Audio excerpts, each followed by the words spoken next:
টপিকটা হচ্ছে আজকের দুইটি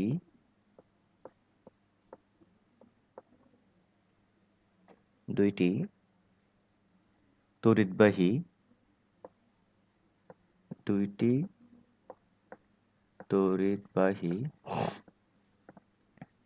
সমান্তরাল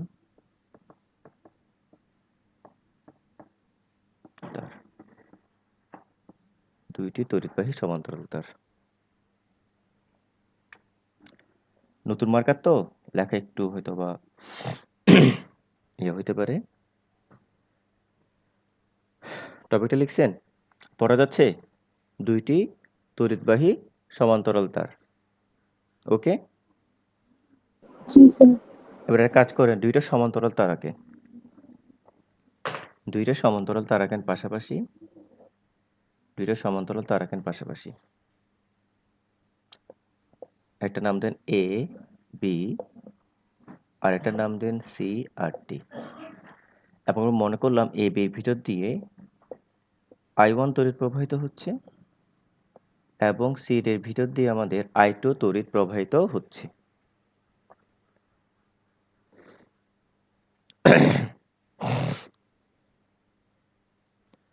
আঁকছেন? I1 এবং I2 দিছেন?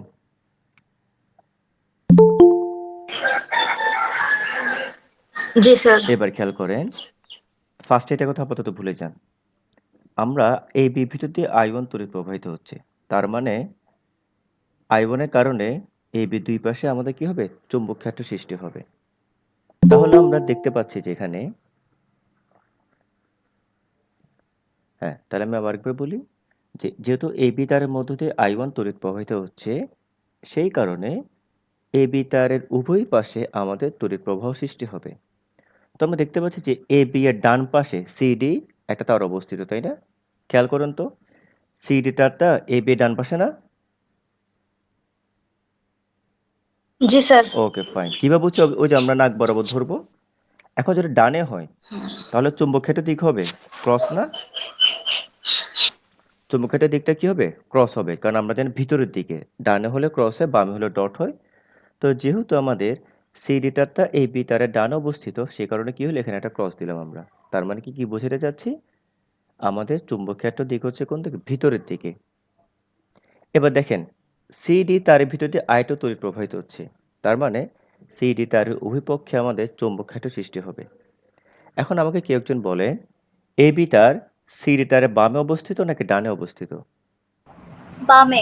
বামে। Very good. বামে হলে ডট নাকি ক্রস? বামে হলে dot. Dot. Good, very good. Dot মানে চুম্বক ক্ষেত্রের দিক বাইরের দিকে নাকি ভিতরের দিকে? বাইরের দিকে। বাইরের। ভেরি গুড, বাইরের দিকে। এখন দেখেন, এখানকার চুম্বক ক্ষেত্র আর এখানকার চুম্বক ক্ষেত্র পরস্পর একই দিকে নাকি ভিন্ন দিকে বলেন তো? দিকটা ভিন্ন দিকে, তাই না? তাহলে ভিন্ন দিকে হলে তারা পরস্পরকে আকর্ষণ করবে নাকি বিকর্ষণ করবে? স্যার আরেকবার বলেন প্রশ্নটা। প্রশ্নটা হচ্ছে আমাদের, এই যে দুইটা চুম্বক ক্ষেত্র আমরা পাইলাম, এখানে ডট এখানে ক্রস, যেহেতু তাদের দিকটা ভিন্ন, সেহেতু তারা পরস্পরকে আকর্ষণ করবে নাকি বিকর্ষণ করবে? করবে। আকর্ষণ করবে। পরস্পরকে কি করবে? আকর্ষণ করবে। এফ বলে, এবং আমরা জানি এই এফ এর মান সমান। এই ক্ষেত্রে এফ ইকুয়াল টু কত? কারো মনে আছে সূত্রটা? সমান্তরাল তারের ক্ষেত্রে এফ ইকুয়াল টু কত? কারো মনে আছে? মনে নেই? Mu naught I1 I2 divided by 2 pi A into l. এটা কিসের জন্য? এটা কিসের জন্য? এটা হচ্ছে আমাদের এল এল দৈর্ঘ্যের তারের জন্য। এখন আমরা যদি বলি একক দৈর্ঘ্যের তারের জন্য, তখন কি হবে বলেন তো? এফ ইকুয়াল টু একক দৈর্ঘ্যের জন্য। তাহলে আমাদের এফ ইকুয়াল টু কি হবে, কেউ বলতে পারবেন? একক দৈর্ঘ্য মানে কত? এল এর মান কত বসাবেন? 1 1 বসাবেন। তাহলে 1 বসালে আমরা কি পাচ্ছি? Mu naught I1 I2 divided by 2 pi a, কারণ এল এর মান হচ্ছে কত? 1। তাহলে এখানে একটা বিষয় লক্ষণীয়, যখন আপনাদের পরীক্ষার মধ্যে চাইবে একক দৈর্ঘ্যের তারের উপর আমাদের যে প্রযুক্ত বল সেটি হচ্ছে আমাদের F, আর যদি বলা হয় যে আমাদের কি L দৈর্ঘ্যের তার, সেটা 2 মিটার হতে পারে, সেটা 4 মিটার হতে পারে, সেটা 5 মিটার হতে পারে। সেক্ষেত্রে আমরা কোনটা এটা ইউজ করব। আর যদি বলে একক দৈর্ঘ্যের তার, তাহলে একক দৈর্ঘ্য মানে L এর মান হচ্ছে কত 1। তাহলে সেক্ষেত্রে আমরা কি পাচ্ছি, L এর মান আমরা 1 বসে দিলে কি পাচ্ছি, mu naught I1 I2 divided by 2 pi A। এইটা আপনারা একটু ভালো করে সবাই মনে রাখবেন। এই দিকটা নিয়ে কারো কোনো সমস্যা আছে? তাহলে আমি একটা নতুন একটা দিক দিই, দেখেন তো। আমি জাস্ট একটা জিনিস খালি পরিবর্তন করে দিচ্ছি। বলের মান কখনোই পরিবর্তন হবে না, বলের মান যা আছে তাই থাকবে, শুধুমাত্র তড়িৎ প্রবাহের দিকের কারণে আমাদের তারদ্বয়ের মধ্যকার আকর্ষণ বা বিকর্ষণ বল চেঞ্জ হইতে পারে। খেয়াল করে দেখেন, এটা I1, এটা হচ্ছে AB তার, CD তার, এটা হচ্ছে I2। আমি I2 দিকটা চেঞ্জ করে দিচ্ছি, খেয়াল করছেন? স্যার টিক চিহ্নটা একটু বড় করে দেন। ওকে, এটা হচ্ছে I1, এটা হচ্ছে I2, ঠিক আছে? এবার দেখেন, ওকে। CD তার I1 এর ডানে নাকি বামে? CD তারটি I1 এর ডানে নাকি বামে? ডানে। ডানে। তাহলে ডানে হলে কি হবে, ক্রস হবে। ক্রস দেন একটা, এইভাবে ক্রস দেন। এবার এটা দেখেন, AB তার CD তারের ডানে নাকি বামে? দিক, এই দিক বরাবর এই দিক অনুসারে বলবেন। তাহলে একটা কাজ করেন, খাতাটাকে ঘুরাইয়ে ঘুরে ফেলেন, ঘুরে এইভাবে তাকান। স্যার ডানে হবে। এটাও ডানে, ওই খাতা ঘুরালে বুঝতে পারবেন। এটাও কোন দিকে, ডানে। তার মানে আমরা দেখতে পাচ্ছি যে আমাদের এই দুই ক্ষেত্রে আমাদের তড়িৎ চুম্বক ক্ষেত্র দিক একই। যেহেতু চুম্বক ক্ষেত্র দিক একই, তাহলে তারা পরস্পরকে কি করবে, আকর্ষণ করবে নাকি বিকর্ষণ করবে? বিকর্ষণ করবে। বিকর্ষণ করবে। কি বরাবর? বিকর্ষণ করবে। এই বরাবর বিকর্ষণ করবে। এইটা ভেরি গুড, বুঝতে পারছেন। এভাবে আপনাদের ঘতে আপনাদের আসতে পারে। আচ্ছা, এই যে আমরা দিকটা নির্ণয় করতেছি, এটা ফ্রেমিং এর কোন hand rule, right hand rule নাকি লেফট হ্যান্ড রুল? আমি ডান হাতের রুল। রাইট। এটা হচ্ছে ফ্লেমিং এর রাইট হ্যান্ড রুল। এইটা, এটা রাইট। এটা হচ্ছে চুম্বক ক্ষেত্র দিক, এটা হচ্ছে তড়িৎ প্রবাহের দিক। তো আমরা বুঝে সুবিধার্থে আমরা কি করছি, শর্টকাট একটা টেকনিক আমরা চলে গেলাম যে ডানে বসলে আমরা ক্রস দিই, বামে বসলে আমরা ডট দিই। বাট এটা অ্যাকচুয়াল রুলসটা হচ্ছে কি, এটা হচ্ছে তড়িৎ প্রবাহের দিক, আর এটা হচ্ছে আমাদের কি, চুম্বক ক্ষেত্রের দিক। দেখেন, এটা দিয়ে আমি আপনাদেরকে দেখাই। এই তারটা না, এই বিতারের জন্য খেয়াল করেন, এই বিতারের জন্য এটা তড়িৎ প্রবাহের দিক। তড়িৎ প্রবাহের দিক বরাবর রাখলাম। দেখেন তো আমার আঙ্গুলগুলো ভিতরে নাকি বাইরে, দেখেন তো আঙ্গুলগুলো, এই আঙ্গুলগুলো ভিতরে। ভিতরে, দেখছেন ক্রস, ভিতরে ক্রস পড়ছে, খেয়াল করছেন? জি স্যার। এবার বাকিটা আমি একটু দেখানোর জন্য আমাকে ইয়া করতে হবে, ছবিটা চেঞ্জ করতে হবে। যাই হোক, এবার আপনারা এক কাজ করেন, খাতা ঘুরান, খাতা ঘুরাই এবার দেখেন, আমি দেখাই। আমার তড়িৎ প্রবাহ নিচের দিকে না? চিহ্নটা চেঞ্জ করে স্যার দেখাই দেন। তড়িৎ প্রবাহ নিচের দিকে না? দেখেন, এবার দেখেন তো, তড়িৎ প্রবাহ নিচের দিকে। আমার আঙ্গুলগুলো কোন দিকে, ভিতরে নাকি বাইরে, দেখেন তো। ভিতরে। তাও ভিতরে, ক্রস না? এবার আপনার ইচ্ছা, আপনি কিভাবে দিকটা নির্ণয় করবেন, এবং আপনারা এভাবে বলবেন যে ফ্লেমিং এর রাইট হ্যান্ড রুল অনুসারে, অর্থাৎ ডানহস্ত নিয়ম অনুসারে আমরা পাচ্ছি এবি তারের জন্য, I1 তড়িৎ প্রবাহের জন্য সিডি তারের উপর তড়িৎ চুম্বক ক্ষেত্র দিক ভিতরের দিকে, এবং I2 তারের জন্য এবি তারের উপর যে চুম্বক বল অ্যাপ্লাই হচ্ছে তার দিকও ভিতরের দিকে। যেহেতু দুই ক্ষেত্রে আমাদের দিক একই দিকে চুম্বক ক্ষেত্রের, সেহেতু চুম্বক ক্ষেত্রদের পরস্পরকে কি করবে, বিকর্ষণ করবে। এভাবে গুছিয়ে লিখতে পারবেন না কথাগুলো? ওকে, এইটাই হ্যাঁ স্যার, কে কিছু বলবেন? কেউ কিছু বলবেন? না। তাহলে আমি এটা একটু মুছতেছি, হ্যাঁ, এই টপিকটা এটুকু মুছতেছি। তাহলে তেমন কিছু না, মিউ নটের মান আপনারা জানেন 4 pi into 10 to the power minus 7। I1 এর মান দেওয়া থাকবে, I2 এর মান দেওয়া থাকবে, আর এটা এ কি বলেন তো? এই যে এইটা কি বলেন তো? মনে আছে কারো এইটা কি? তারদ্বয়ের মধ্যবর্তী দূরত্ব। ঠিক আছে, তাহলে একটা কাজ করেন, একটা ম্যাথ করেন। ধরলাম I1 equal to 4 ampere, I2 equal to দেওয়া আছে 5 অ্যাম্পিয়ার, A এর মান হচ্ছে 1 মিটার। ঠিক আছে, তাহলে প্রশ্নটা হচ্ছে কি, একক দৈর্ঘ্যের উপর প্রযুক্ত বল। একক দৈর্ঘ্যের উপর প্রযুক্ত। একক দৈর্ঘ্য হলে L এর মান কত বসবে? 1 1 বসাবেন। 1 জাস্ট এখানে জাস্ট L এর মানটা 1 বসাই দিবেন। তাহলে এটা করে যখন আমরা ক্লাস শেষ করব, আপনারা অবশ্যই লাইভ ক্লাসের রিপোর্টটা অবশ্যই আপনারা কি করবেন? আমাদের গ্রুপের মধ্যে জমা দিবেন। ঠিক আছে? বুঝতে পারছেন? তাহলে এবার আমরা টর্কে চলে যাই। টর্কের কথা সবার মনে আছে? টর্কের কথা মনে আছে?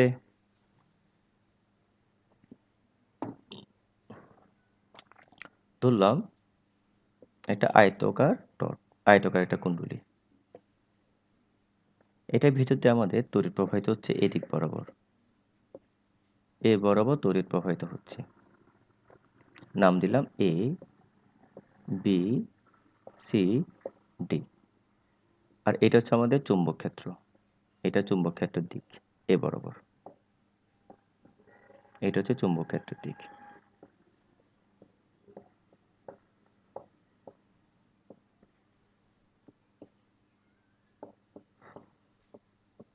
চুম্বক ক্ষেত্রের দিক। ওকে, সবাই তুলছেন এটা? টপিকের নাম কি লিখবেন বলেন তো? টপিকের নাম লিখবেন তড়িৎবাহী বদ্ধ কুণ্ডলীর উপর টর্ক।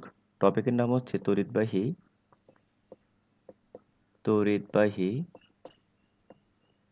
বদ্ধ কুণ্ডলীর উপর টর্ক। ওকে, আমাকে শুনতেছেন সবাই? জি স্যার। ওকে, তাইলে এটা খুব ইম্পর্টেন্ট, এই টপিকটা খুব ইম্পর্টেন্ট। হ্যাঁ, একটা নোট লিখেন ফার্স্ট, এক নাম্বার নোট লিখেন, নোট নাম্বার 1। একটা নোট লিখেন যে প্রথমটা হচ্ছে কুণ্ডলীটিকে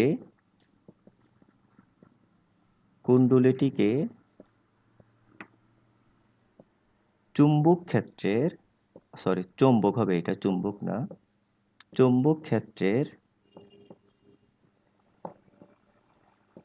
সমান্তরালে স্থাপন করা হলে, সমান্তরালে স্থাপন করা হলে phi equal to 0 ডিগ্রি। সুতরাং থিটা ইকুয়াল টু কত? কারো মনে আছে এখানে একটু বলেন তো আমাকে। সুতরাং থিটা ইকুয়াল টু কত? 90 প্লাস 0 না? 90 প্লাস 90 মাইনাস 5, অর্থাৎ 90 মাইনাস 0 ডিগ্রি ইকুয়াল টু কত? ইকুয়াল টু কত? 90 ডিগ্রি। এটা আশা করি সবার মনে আছে, তাই না? তাহলে 1 নম্বর নোটটা লিখছেন সবাই? এটা হচ্ছে সমান্তরালে যদি, অথবা এটা হইতে পারে যে চুম্বক ক্ষেত্রের দিকে সমান্তরালে যে কথা, একই দিক একই কথা। ঠিক আছে, তাহলে এটা লিখছি। লম্বভাবে 90 মাইনাস 90 হবে। হ্যাঁ, এবার আসে নাম্বার 2, নোট নাম্বার 2 লিখেন। কুণ্ডলীটিকে চুম্বক ক্ষেত্রের লম্বভাবে, এখানে জাস্ট লিখবেন কি, সমান্তরালের জায়গায় কি লিখবেন? লম্বভাবে স্থাপন করা হলে phi ইকুয়াল টু দাঁড়াবে আমাদের 90 ডিগ্রি। তখন আমরা থিটা ইকুয়াল টু পাবো 90 মাইনাস 90 ইকুয়াল টু কত? Equal to 0 degree. সবাই এটা একটু লিখেন। এই জিনিসটা খুব ইম্পর্টেন্ট, নোটটা খুব ইম্পর্টেন্ট। হ্যাঁ,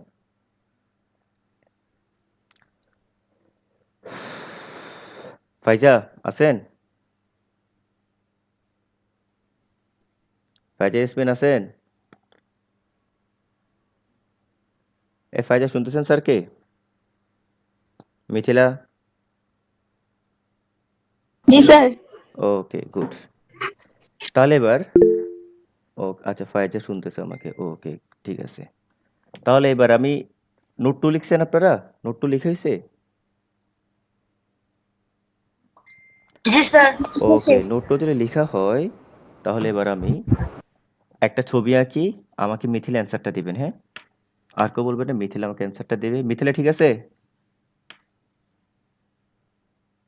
মিথিলা? জি স্যার। Okay fine. দেখেন, খেয়াল করেন। আমি একটা কুণ্ডলী এভাবে আঁকলাম। এইটা হচ্ছে আমাদের চুম্বক ক্ষেত্রের দিক। এখানে অ্যাঙ্গেলটা হচ্ছে আমাদের 30 ডিগ্রি। তাহলে এখানে ফাই কত আর থিটা কত? ফাই কত হবে বলেন তো?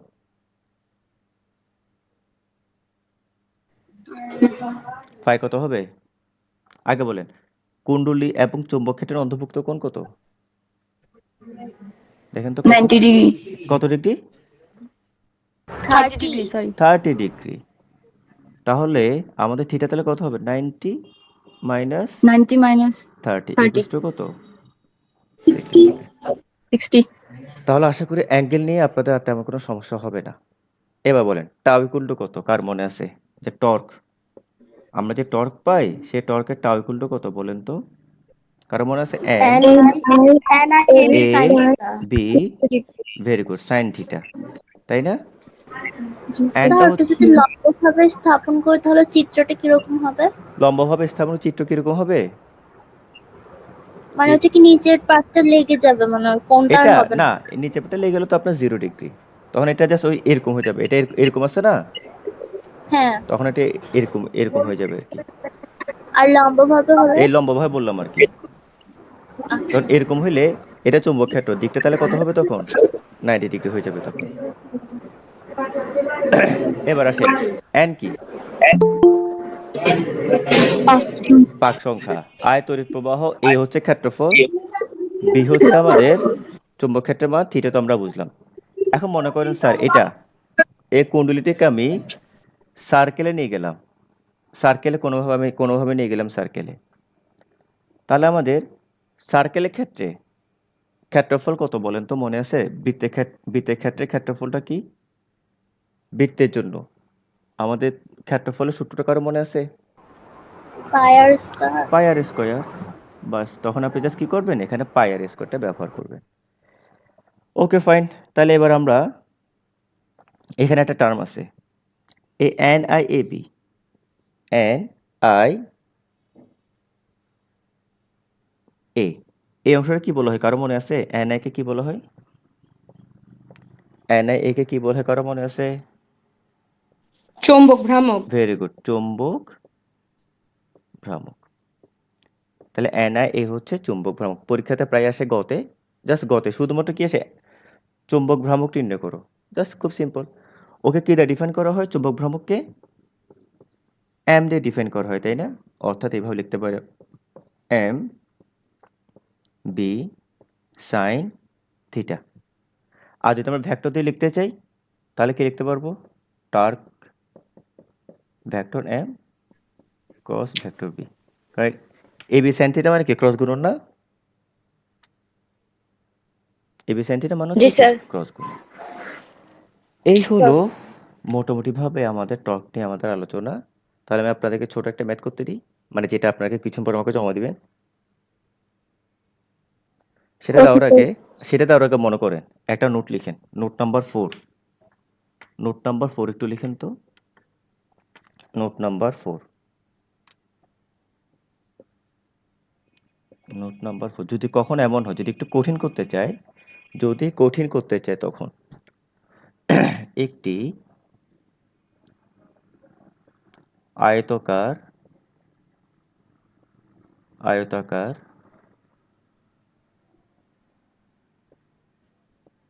কুণ্ডলীকে একটি বৃত্তাকার কুণ্ডলীতে পরিণত করা হলে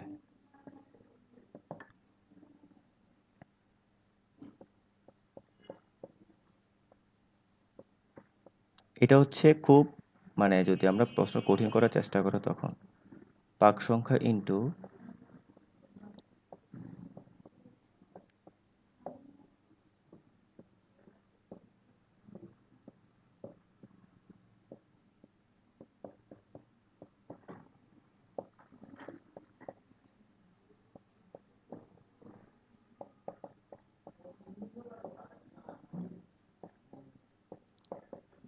এই লেখাটা একটু লিখেন পাক সংখ্যা ইনটু আয়তাকার কুণ্ডলের পরিধি পাক সংখ্যা ইনটু বৃত্তাকার কুণ্ডলের পরিধি কারোকে মনে আছে যে আয়তাকার কুণ্ডলের পরিধি সূত্রটা কারো মনে আছে মানে যদি আয়তাকার ক্ষেত্র হয় তাহলে সেক্ষেত্রে আমাদের পরিধি সূত্রটা কারো মনে আছে এই দুটো কি সমান? হ্যাঁ এই গুণফল হ্যাঁ দুটো এটা দৈর্ঘ্য এটা কি পরিধি মানে দৈর্ঘ্য না না, মানে ওই যে পাক সংখ্যা তো আয়তাকার না না না কুণ্ডলীর পরিধি সমান পাক সংখ্যা কিন্তু বৃত্তাকার হ্যাঁ কুণ্ডলীর কুণ্ডলের পরিধি। পরিধি হ্যাঁ আচ্ছা, বুঝছি। আমাদের আয়তাকার কুণ্ডলের পরিধি হচ্ছে কি দৈর্ঘ্য যোগ প্রস্থ 2 ইন্টু দৈর্ঘ্য যোগ প্রস্থ আর আমাদের বৃত্তাকার কুণ্ডলীটা হচ্ছে 2 পাই আর আর এটা হচ্ছে আয়তাকার কুণ্ডলীর পাক সংখ্যা বৃত্তাকার কুণ্ডলীর পাক সংখ্যা একটা ক্যান দেন একটা ক্যান প্রাইম দেন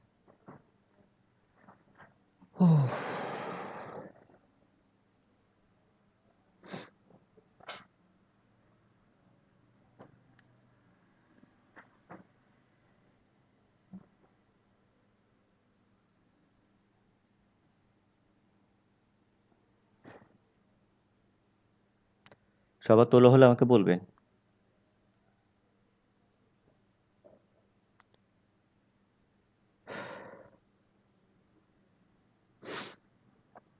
তোলা হয়েছে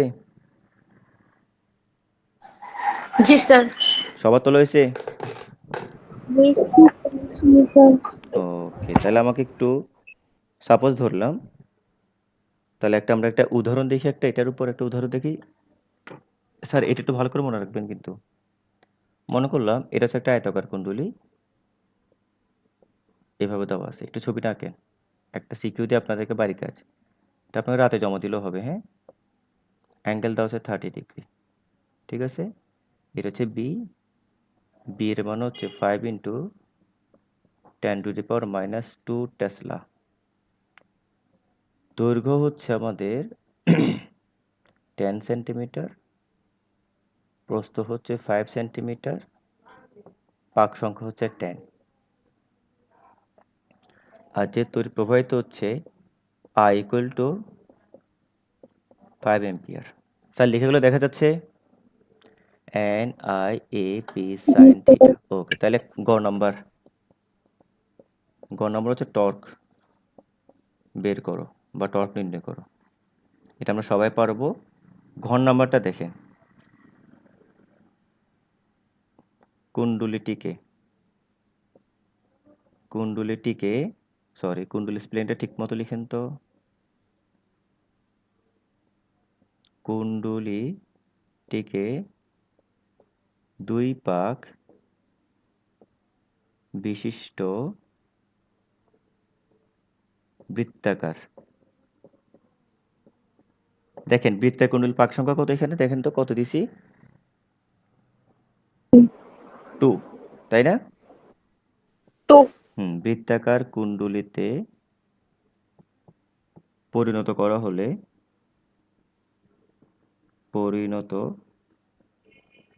হলে টর্ক নির্ণয় করো বলেন তো তাহলে এখানে শুধুমাত্র কি পরিবর্তন হবে এই ক্ষেত্রে এনআই এবি সাইন থিটা তো আমাদের টর্কের সূত্র এনআই এবি সাইন থিটা তাহলে শুধুমাত্র কি পরিবর্তন হবে বলেন তো যখন আমি আয়তকার থেকে এন না এন এন এর মান চেঞ্জ হবে 2 হবে গুড আর কি চেঞ্জ হবে এ এ এ মান হচ্ছে হয়তো পাই আর স্কয়ার তো আমরা আরটা কোত্থেকে পাবো বুঝতে পারছেন আরটা কোত্থেকে পাবো মনে আছে না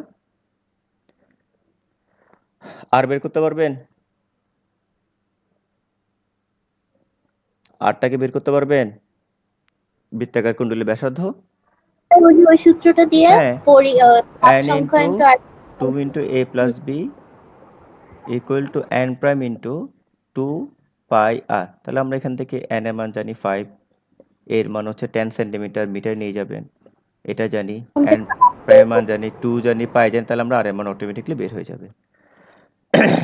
আর এটা ক্ষেত্রফল কত? এটা আয়তাকার না? তাহলে a equals to কি হবে? গ এর জন্য a equal to কত? a into b। তাহলে সবকিছু আপনাদেরকে বলে দিলাম। তাহলে এই ম্যাথটা আপনারা আমাকে রাতের মধ্যে জমা দিলে চলবে। ঠিক আছে তাহলে?